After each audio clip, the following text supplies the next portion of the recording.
I still don't know if I look at them as being like a real cup contender, just in the sense that, like, I'm trying to limit my expectations. And also, I think that there are several teams in the Western Conference that are better than them. So, Yes. like, obviously, only one of those teams can come out of the Western Conference if they were to meet in the Stanley Cup final. And by then, that remaining team might be banged up, whatever. Like, you can say all these things. It's just, like, I think the Bruins are the best team in the Eastern Conference, but like, they're like maybe 3, 4 in the league.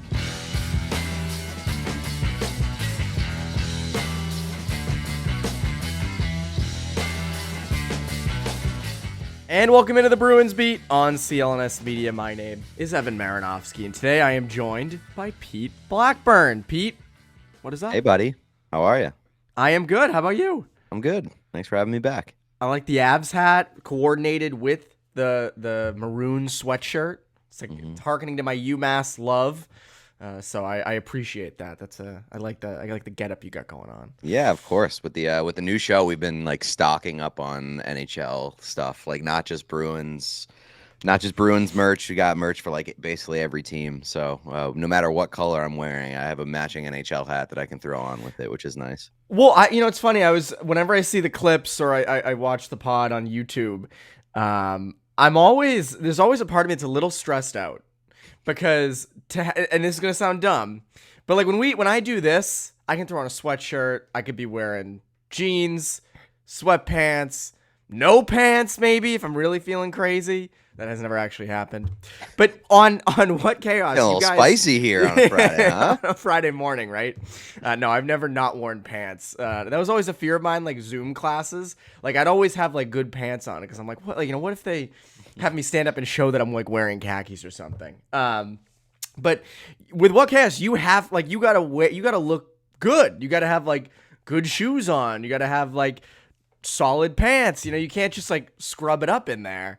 And so you must have to have your whole wardrobe kind of like, done up. Well, I mean, the thing is, you just gotta look like you care and you try. Like, and that doesn't necessarily mean you gotta dress up. Like, I wear True. sweatpants basically every episode, but it's like I don't wear gray sweatpants because number one, that leaves little room for imagination sometimes. That's true. But That's also, true. like, I feel like gray sweatpants have the appearance of being like the sloppy or like the lazy sweatpants. So I Agreed. wear like black joggers. I wear like different colored joggers and stuff like that. So bridging the gap between comfortable and like looking presentable.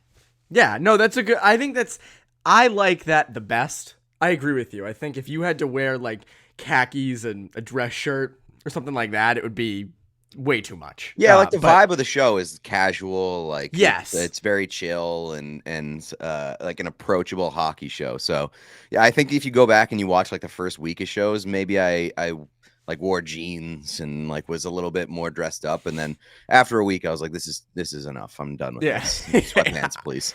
Yeah, there's a lot of sweatpants you can get out there that are not like scrubbing it up sweatpants, Mhm. like that are just like tip into normal. That was Look one of the good normal. things about the pandemic. The pandemic like really kind of pushed forward the athleisure wear and like the Yes. comfort pants and stuff like that.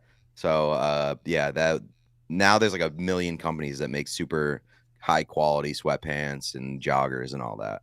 Well, even like I have khakis from like Lululemon and stuff, and those feel like sweatpants. It's really Mr. weird because I'm Moneybags like, over here. I know, freaking just rolling in money. I got my gold watch I had on, and I took it off actually. But like those feel like sweatpants, Mhm. and you put them on and they feel weird, but they look good and they feel good. So that's all that matters. Anyways, Bruins. We do have to talk a little bit of Bruins. I know What Chaos is not a Bruins podcast, but this is, so we got to discuss Bruins. Had to inject some grab ass at the top of the Bruins. That's I always love when you guys were mentioned on Felger and Maz recently, and Felger's like, that's too much grab ass for me. I can't do the grab ass. That's right. When are they gonna talk about the 1-2-2 and stuff? Which I got a kick out of. Well, I mean, really, when are you gonna talk about the benefits of the 1-2-2 versus the 1-3-1? I think that's compelling stuff. You guys you're afraid to talk about. I mean, let's That's be right. real here. We're cowards. You cowards. That's exactly it. But anyways, Bruins have won 5 of 6. 5 of 6. They won in Ottawa on Thursday night. They had a little hiccup against the Hurricanes on Wednesday. They've had a weird schedule this week: Monday, Wednesday, Thursday. But then after Saturday's game, they're off for a week. In the past 6 games, I know they had a little skid before out west. Have your feelings changed on the Bruins at all?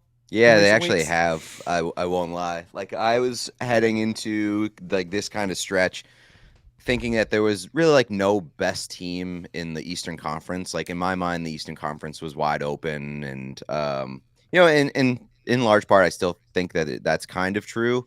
But if there is a team, it's definitely the Bruins that stands above the rest. I've been impressed with how they've been winning games, specifically like the Ottawa game last night was crazy to me. It reminded me of the game last year against Calgary, where it's like this team for sure did not deserve to win this game. And no, like everything God. was stacked against them, and they still found a way to win the game and do it in a way that was like, to steal a word from what chaos, like galvanizing, even though the Bruins didn't necessarily need to be galvanized. But like the fact that they came away from Ottawa with that win, especially after a loss the previous night, really, really impressive. Makes you feel good about this team and where they are right now. So yeah, I do think that they are the best team in the Eastern Conference, and that to me right now is not really debatable. I agree, because the East has kind of underwhelmed at times. I mean, other teams like the Flyers have kind of come to the forefront that we didn't really expect, but the Hurricanes aren't playing to the level that I think everyone thought they would. And you even look at in the East, like the Panthers are right behind the Bruins, but the Lightning have struggled at times. The Leafs have not been without their struggles. The Rangers are in a crazy skid. Like, they're not looking good. Islanders had to go out and hire Patrick Waugh. Like, when is Patrick Waugh going on What Chaos? I think that's what the people are really wondering. But to me, like, throughout the year, I talked about this with you earlier this season. Like, I kept being like, they're a cool story, the Bruins are, but do I think they are a favorite? No. But that, I agree with you, it's changed. With the landscape, with the way the rest of the East is, with the way the Bruins are playing, with the ascension of guys like Charlie Coyle and Pavel Zacha down the middle. I mean, Coyle is playing, I've said this every week, I think, for the last, 3 months. He's playing the best hockey he's ever played. I know everybody looks at that 2017 season as, his career best. He, knock on wood, is going to soar past that this season.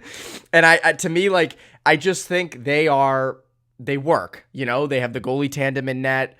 I want to get to Swayman in a little bit, but in terms of being a cup contender, I've said all along I don't look at them as that, which is crazy to think, but there were flaws in this team. There were holes. There were, you look at last year, no Bergeron, no Krejci.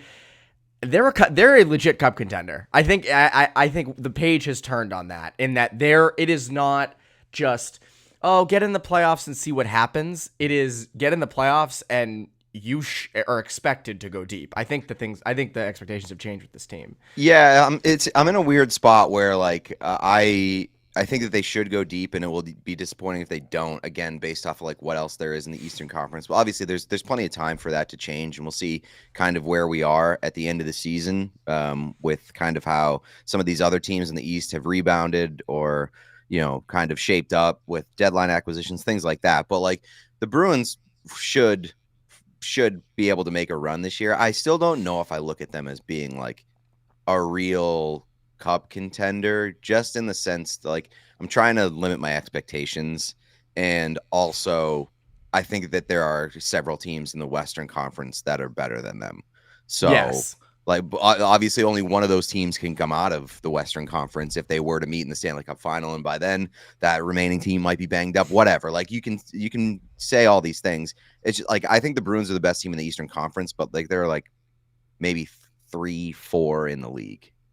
Yeah, but I still put that in cup contender territory. Yeah, and fair. I think they have played them. I mean, if you're going to finish on January 26th, if you're going to be first in the East, vying for best team in the NHL points wise, you should go on a run. I am getting to that point where it's all right, if you're going to keep playing this good, you should continue that in the playoffs. It should be expected that you continue that in the playoffs. Mm-hmm. And I think they've hit that. And I didn't see that all along. I thought, they would hit longer skids Obviously, they're not the scorched earth type team they were, at least in the regular season, that they were last year. Maybe that's a good thing. Maybe that's a good thing. No, that Last is year a good they thing. didn't play a playoff game for like the entirety of the regular season, and now I feel like some of these games during the regular season have felt like playoff games and have felt like they've needed to really grind it out. And um, that's why I'm kind of hoping that they have somebody who kind of sticks around them a little bit to push them.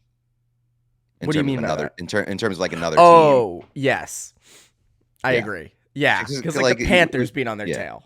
Right. Like if we've seen other teams like who have cleared the regular season standings, like the Lightning and teams like that who don't really face adversity during the regular season, and then the playoffs hit and then they immediately kind of flame out. So I kind of want the Bruins to have somebody on their heels and to be pushing them during the regular season's games 1 through 82. I'm with you on that. This whole season, no one thought it would be a cakewalk, but looking back it's funny, like you look back to last year and it's like the vibes around that team were so good and they had no holes. Everything was shored up.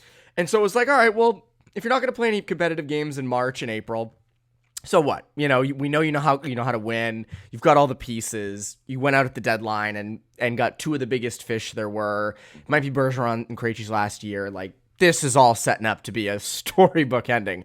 And obviously it was the furthest thing from it. And now obviously different story this season with different roster, but they're having similar-ish success, but they're also facing adversity. Now, before we get to the rest of this conversation, a quick word from our friends over at FanDuel. The NFL season is wrapping up, but there is still time to get on the action with FanDuel, America's #1 sportsbook. Right now, new customers get $150 in bonus bets guaranteed when you place a $5 bet. That's $150 in bonus bets, win or lose. The app is so easy to use, and there are so many different ways to bet, like live same-game parlays, find bets in the new Explore tab, pick a parlay in the Parlay Hub, the best way to find popular parlays, and more. So visit FanDuel.com/Boston and make your first bet a layup. FanDuel, official partner of the NFL.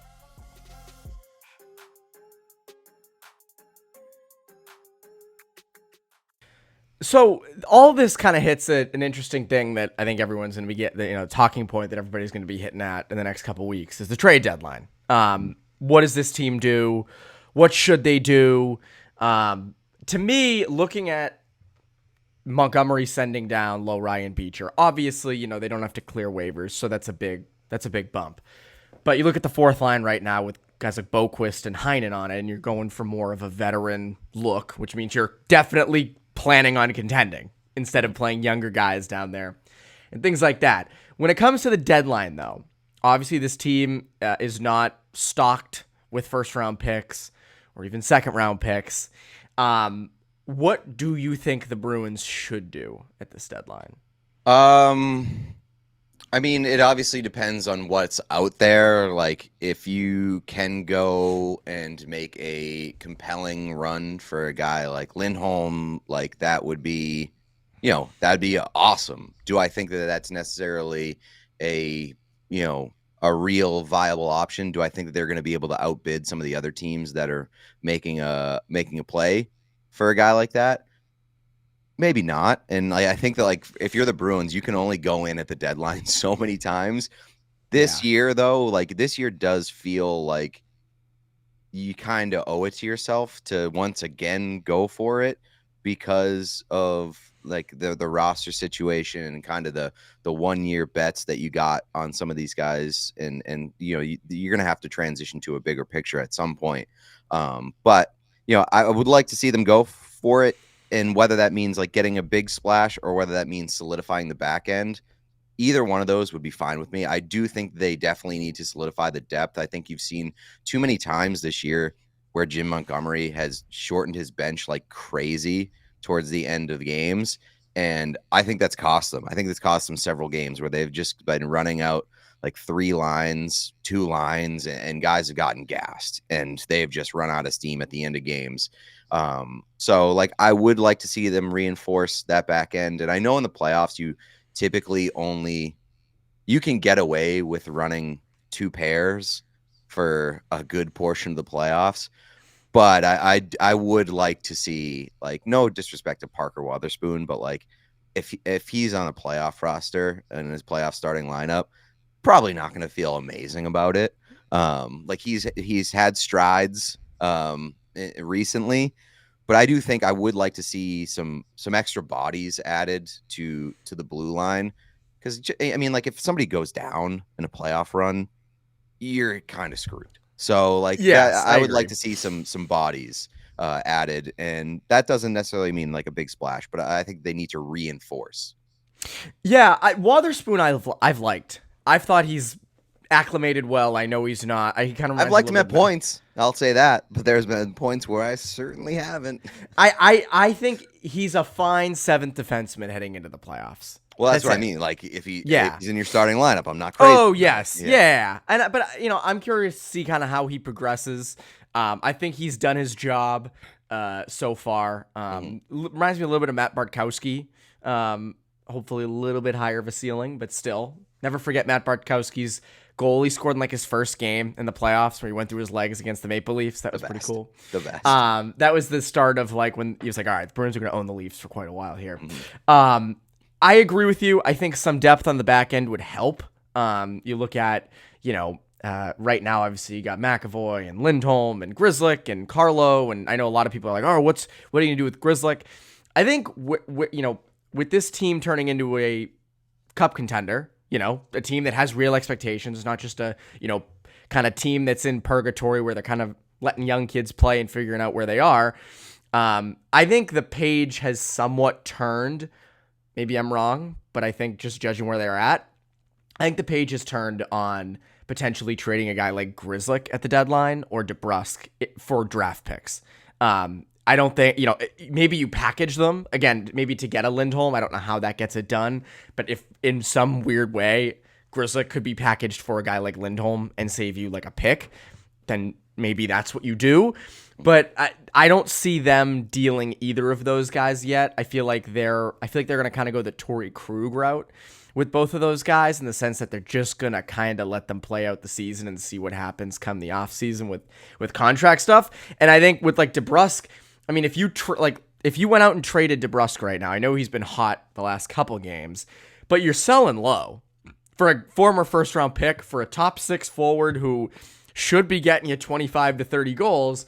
You're not getting anywhere close to what he would have gotten, let's say, a couple months ago. Maybe the real return on him is you let him continue to figure it out in the top 6 and be a valuable contributor for you down the stretch. I know that doesn't answer what they should do with the deadline, but it shows maybe what they shouldn't do, which is rush off and trade guys like DeBrusk or Grizzli. Even though, like, all season I've been like, if you can get picks for them, do it. I want to restock the picks. I want them to look towards the future a little bit. I would go strongly against that. I think you owe it to this team against like stripping away any of the pieces of this team for picks. Like I'm not saying that they should do that. I'm saying I used to think they should do that, but now because they're a cup contender, there's no reason to do it now. Yeah. I think that's off the table. I think like more likely. Well, that's my point. Is this off the table because they're too good. Yeah, exactly. Yeah, and I think that it is, and more likely than a guy like Lindholm, a guy that I'm keeping an eye on, that I would like to see in Boston is a guy like Adam Henrique. Like he's not going to cost you nearly as much. He's playing for a bad Ducks team. Like he's from everything I've heard about that guy, like very good in the room, good leader. Like has some flexibility in the lineup, and is a guy that you can slot in on a contending team. And like might be like one of those under the radar kind of middle 6 depth ads, and that like really, really helps your team in the makeup of your team. So that might be the most realistic in terms of big fish, where you're not going to be able to go out and get a Lindholm. And if you can, great. Like if you can get a Lindholm and sign him long term, awesome, right? Like no one's really going to have any issue with that. But if you go out and give up legitimate assets for a 1-year rental, then I think there are problems with that. I think I'm with you. You got to go out and get someone who you can try to retain. Henrique's an interesting one though, because there is that element. Another Anaheim guy. Bruins just love. They love trading with Anaheim. it's their best friends. Did you see Urho Vakanainen had his first NHL goal finally? Hilarious first NHL goal after how long it took him to get on the board. A little like essentially just a dump at the net from the goal line, goes off the goalie's back skate and in. Like at that point, you're just like, whatever, I'll take it. Just give me a goal. Fine, just get me on the board. You know, I love how it's like, you know, you try so hard for, you know, sifting shots through from the point, you know, getting close to the net, dropping into the slot, all that stuff. And it's the shot from the corner that, you know, pinballs off the goalie and goes in. So anyways, before we get to the rest of the conversation, a quick word from HelloFresh. Quick break in the action to tell you about our delicious friends over at HelloFresh. With HelloFresh, you get farm fresh, pre-portioned ingredients and seasonal recipes delivered right to your doorstep. Skip trips to the grocery store and count on HelloFresh to make home cooking easy, fun, and affordable.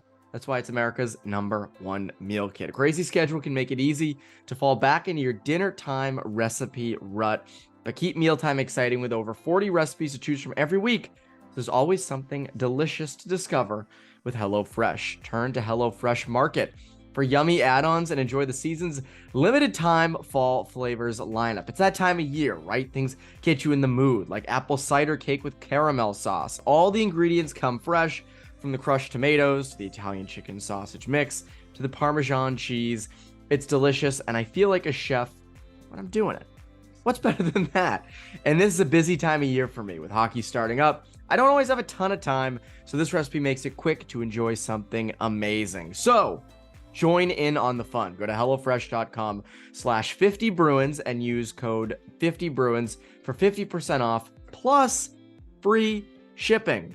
Again, go to HelloFresh.com/50Bruins and use code 50Bruins for 50% off plus free shipping. HelloFresh, America's #1 meal kit.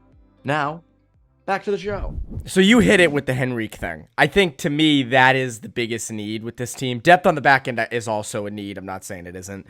But if you can go out and get a middle six forward, I'm trying to be realistic here. Obviously, a Lindholm helps. But if you can go out and get a middle six forward, veteran guy like a Henrique, who can come in, you're not going to have to give up a ton for, I'm for that. Like that, I think is reinforcements that help you. I mean, to me, and we'll get into the goaltending right now. Playoff-wise, I want to see them use the tandem. I've said this all along. I want to see, and they will, exactly. That's another thing Felger's been going on and on about is the tandem, right? I want to see them do that, and I want to see Coyle and Zacha down the middle as a 1 and 2 centers. If a Lindholm thing doesn't work out, because I just Coyle's playing too well. Zacha's playing well. He had a really nice pass, great pass to Frederick on that goal on Thursday night. I want to see them. I want to see it work. I want to see those two in action in elevated roles doing their thing. And to me, like a reinforcement in the middle. Do you have any other names trade deadline wise that you would want them to go after? I mean, like I haven't poured over the list all that because much, I haven't poured over the list either. So Yeah. I was curious because I was curious if you had any other people aside from Henrique. No, I mean, Henrique was a guy that struck me early on in the season where I was like, when he was playing well, I was like, okay, this is a guy that I would like to see on the Bruins or see the Bruins make a run at the deadline, and that was like an early thing, and I still think that makes a lot of sense.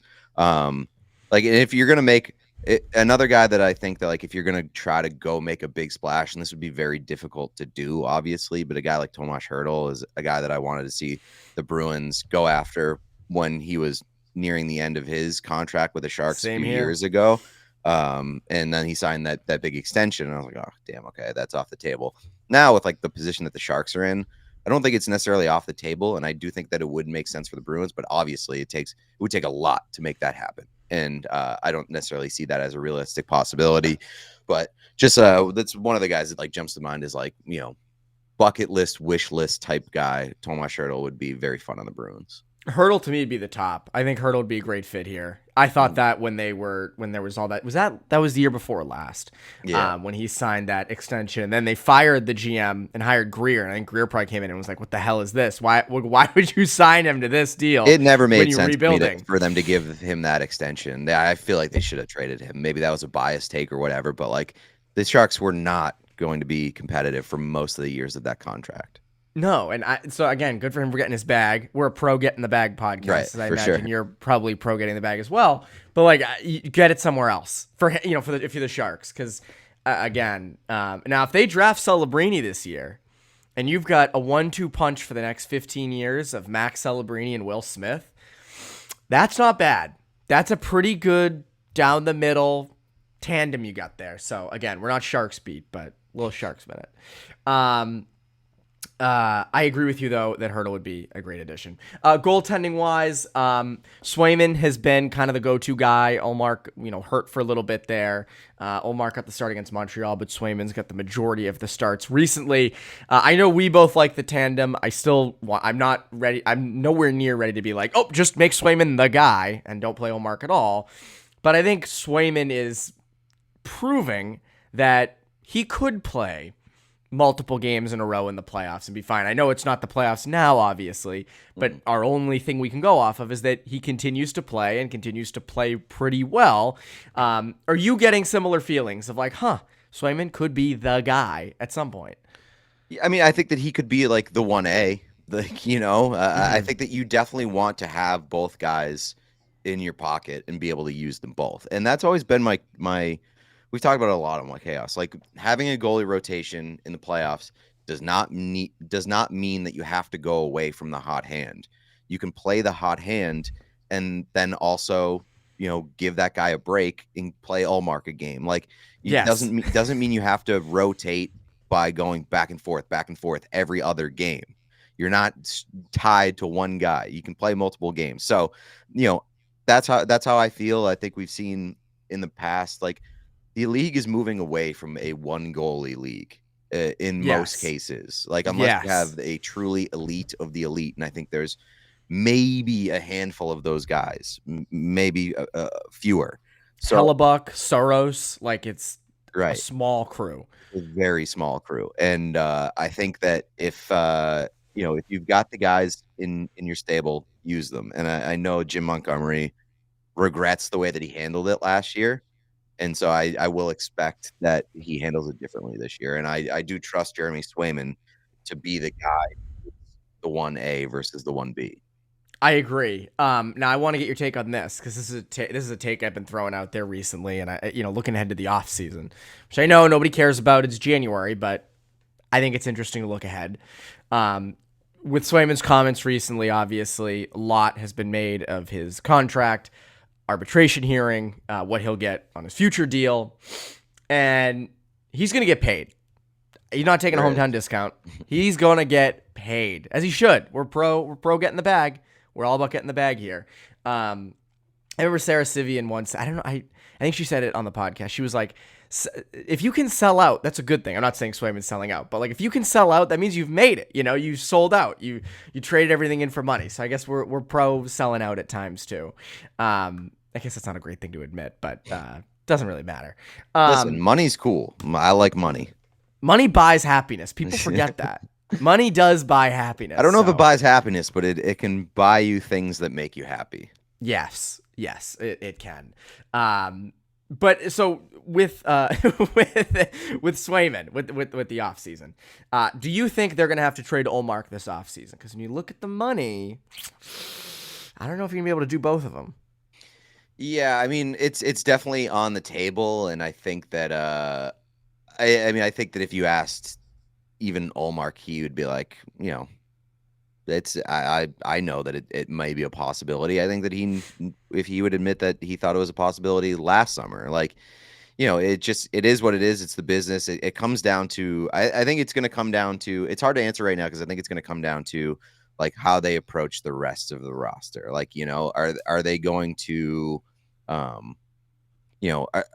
they going to try to fill out this roster to remain competitive, like in the immediacy, or are they okay with having a bridge year? Are they okay with, I feel like this was supposed to be a bridge year. It was, I think it was in a lot of ways, and it just didn't really work out that way. But yeah, I don't know. Like, I definitely think it's on the table. I don't necessarily know what their answer is, but do you want to pay like more than $10 million for a goaltending tandem? Probably not. No, I don't think you do. So I don't know. Like, I don't know what the answer is there. This is gonna be a fascinating summer for the Bruins. I agree. I also I think a lot's going to go down to what do they do in the playoffs, right? If you go out and you win a cup, you can Makes then it a make lot easier to trade Linus Omark. Yes, because it's like, all right, we got, we've won a cup. Let's move on here. Now, if you're out in the first round, same thing where it's like, all right, this tandem is not working. We got to stick with one guy and have a backup that like Halak that plays like 40 games or whatever and does okay, but you're not really expecting to come in much in the playoffs. Whereas if they go deep, like if they get to the conference final or something and they kind of just have a hiccup, they don't, they just lose in 7 games. It's like, it's a tougher decision. But you look and you hit it with the 10 million thing, right? Like, let's say Swayman this offseason gets somewhere in the range of 7, right? That's probably what he's worth, or 7.5. And then Depends Omark's on the length of the deal, obviously, too. Like, if you're going a long-term deal or if you're going a 1-year deal, that changes the AAV. Yes, I just don't see him taking a 1-year deal at this point. I know he's an RFA still, so yeah, right. A choice, but I think that he'd probably want to go long-term. But again, Omark's up the next offseason too. So then Omark has value. Omark has, I know last offseason's trade market wasn't great, so it wasn't really the optimal time to trade him. But if this trade market is good, Omark has a ton of value. Like we mentioned, DeBrusk and Grizzli being guys that if the Bruins were a wild card team or even third in the Atlantic, and they just kind of look to be an okay playoff team, you could make the case, all right, trade DeBrusk, trade Grizzli, get pieces back, kind of retool on the fly a little bit. Omark might make up for that if you traded him in the offseason where, like, you would get a first, a prospect, like there are things, maybe you could somehow, if there's a team out there that wants to give you a top 6 forward that you have under control for a long time. But to me, I go back to what you said where, like, I don't think it's feasible to have both of those guys at, all right, 7 and 5 for next year. So that's 12 million. And then the next season you bring Omark back again. Like, you don't want to lose Omark in free agency because you have a trade chip. So I think depending on how this season goes, I think they're going to have a decision with him. I think you're willing to lose Omark in free agency if it means that, like, if you still believe in that being the biggest strength of your team and you believe that you can contend for a cup again next year. Like, I think that's okay.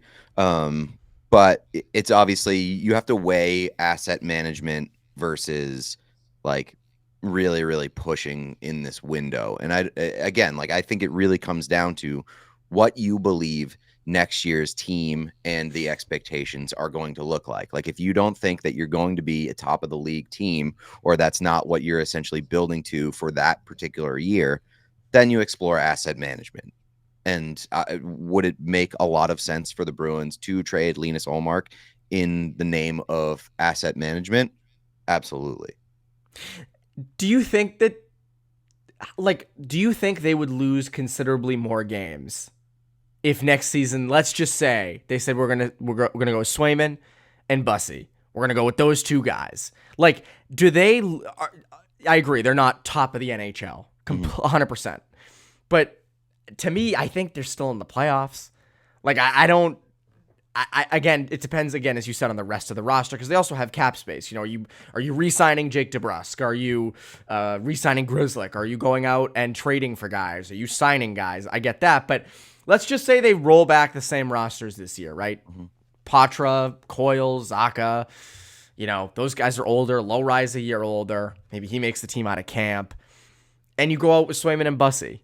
Like, I don't know if the expectations change that much in terms of, okay, maybe they go from first to second place, but I don't think I would necessarily categorize that as like a bridge year. I think it depends, right? Like, it's not necessarily like a massive drop off, but there are big questions that you have to consider. It's like, is this the Jeremy Swayman that we're seeing this year? Is this the Jeremy Swayman that we can expect for many years to come? That's at fair. This level? Is Jeremy Swayman going to be the same goaltender without Linus Ullmark? Both as like a like a mentor, like a best friend here. Like obviously that doesn't necessarily mean that if you take away Linus Omark, he takes Jeremy Swayman's powers with him. But like this is a proven like, sorry, thing. kid. See ya. He's like Yeah. pulling the VCR out of the VCR tape. This relationship has really pushed Jeremy Swayman. It has really pushed Linus Omark. They're getting the best out of each other. They clearly enjoy each other's presence and things like that. So would taking away Linus Omark have an effect on Jeremy Swayman, both from like a workload standpoint and like maybe a competitive standpoint, maybe a mental standpoint? These are things that you have to consider. I'm not saying necessarily that like they will, but I think there could be a drop off. I believe in Jeremy Swayman, right. But I don't. But like goaltending is very fickle too, and it is a strong mental position. And I wonder, just like what it's going to look like when you take away half the tandem. I agree. I think it is something you have to consider. I look at Swayman's makeup though, and I know this is judging from what I saw with him at Maine, how he's been in the NHL, his easygoing nature, all that stuff, where I think, okay, I think he could handle it. But you're right. It's not guaranteed. It's sort of like, I know you're a big franchise mode guy. In franchise mode, when you deal off a player and it's like, you trade Jake DeBrusk for something and it's like Charlie Coyle's morale has decreased, -6 or whatever. And it's like, Charlie McAvoy's morale. And I think it's the same thing if you did deal in Omark. Like, my guess is Swayman would be heartbroken. But I do think that they're going to have to make that decision. And I don't think it's going to be an easy one. But if you get a good enough package, I don't see a huge issue with that in the offseason, depending on how things go. If you get all the way to the conference final and it's like, all right, we needed a little more scoring, we're going to go out in the offseason, we're going to get that scoring, we're going to run it back for one more year, fine. Like, I'm okay with that. But as I said, if they win the cup, or if they're out in the first round and it's not even close and it's like, all right, the tandem didn't even freaking work in the playoffs, I think then you have a different decision that you have to make. Anyways, that's been this week's Bruins Beat. I think we kind of hit on all the hot button topics. We didn't get to re-signing Jake DeBrusk, but we can get to that a different day. That's a whole nother topic. So we can save that. But anyways, what can people look forward to from you with What Chaos and everything going on over there?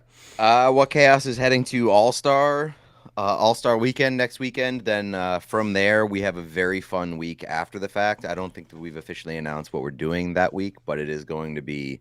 You're going to Mars. I'll announce it for you. Yeah, we are. Elon is sending us to Mars. We're going to have a great time. Mars' first hockey podcast. We will be, I believe, the only hockey podcast at a certain event. So that's coming, and it's going to be a big few weeks ahead for What Chaos. So subscribe to our YouTube channel. That's like the most important thing, but we're also on podcasts, Apple Podcasts, Spotify, all that. So just What Chaos show on basically all of them. Before you go, one more thing. Utah, what do you think of it? I don't really have strong feelings one way or another. I do have strong feelings against more than 32 NHL teams. I don't want more than 32 teams. If you're going to put a team in Utah, if you're going to put a team in Atlanta, you're going to put a team in Houston, wherever you're going to try to move a team, try to add a team, just relocate. Like, we have some teams, not going to name any names because I'm not that kind of guy. I root for successful NHL franchises. We have some teams that maybe aren't doing amazing in their market. So consider relocation rather than expansion. I agree. You don't need 33 NHL teams. Because if you hit 33, you got to hit 34. Yes. Yep, you do. And then you just get too big. You see this with a lot of junior leagues too. They have 1 million teams and it gets completely watered down. I know it's junior hockey still, but like with the NHL, I mean, there are teams right now in the league where it's like, I mean, you watch every team, you watch, every night you got the 1 million screens set up. I don't know how you do it, but you do it. You've perfected the art of it. But like watching the Sharks or the Blackhawks right now sucks. Now I know they're rebuilding, but there are so few just marketable players on those rosters, players that you even want to watch. And I say that knowing Connor Bedard is out. So again, Connor Bedard's in. It's a different story. But like, there's just nothing to watch with those teams, and now you're going to spread the talent thinner. I disagree. You watch the Chicago Blackhawks are so bad, it's fascinating. Like, all right, that's fair. They have an AHL team playing at the NHL level, and it's amazing to watch. That team is so bad.